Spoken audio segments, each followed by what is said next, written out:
Good evening ಎಲ್ಲರಿಗೂ. ನಾ ಇವತ್ತು ನೋಡಿರಿ ಸಾಯಂಕಾಲ ಸ್ನ್ಯಾಕ್ಸಿಗೆ ಬ್ರೆಡ್ ಪಕೋಡ ಮಾಡತ್ತೀನಿ ನೋಡಿರಿ. ಮಳೆ ಬರಾಕತ್ತಿತ್ತು, ವೆದರ್ ಅಂದರೂ ಚಂದ ಇತ್ತು, ಚಂದಾಗ ಜಿಟಿ ಜಿಟಿ ಮಳೆ ಇತ್ತು. ನನ್ನ ಮಗನೂ ಸ್ಕೂಲ್ದಿಂದ ಬಂದ, ಏನಾರೇ ಮಾಡಿಕೊಡು ಅಂತಂದ.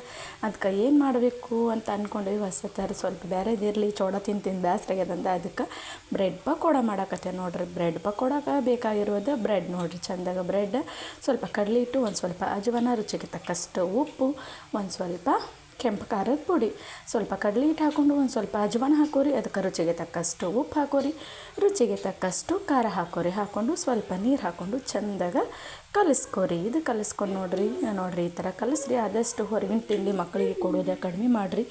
ಎಂಥ ಎಣ್ಣೆ ಒಳಗೆ ಕರೆದಿರ್ತಾರೆ, ಮನೆ ಒಳಗೆ ಆದ್ರೆ ಟೇಸ್ಟ್ ಚಂದ ಬರ್ತೈತೆ ನೋಡಿ. ನಿಮ್ಗೆ ಯಾವ ಸೇಪ್ ಬೇಕು ಆ ಸೇಪ್ ಥರ ಬ್ರೆಡ್ ಕಟ್ ಮಾಡ್ಕೊರಿ. ನಾ ಆದಷ್ಟು ಸ್ವಲ್ಪ ಸಣ್ಣ ಕಟ್ ಮಾಡ್ಕೊಂಡಿನಿ.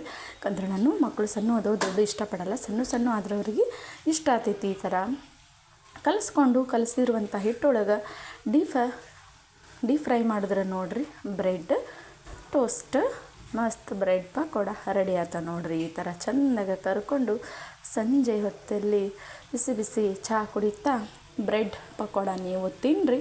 ಇಷ್ಟ ಆಗಿತ್ತಂದ್ರೆ ಹಂಗೆ ಲೈಕ್ ಮಾಡಿರಿ. ತುಂತುರು ಮಳೆಯಲ್ಲಿ ಬ್ರೆಡ್ ಪಕೋಡ.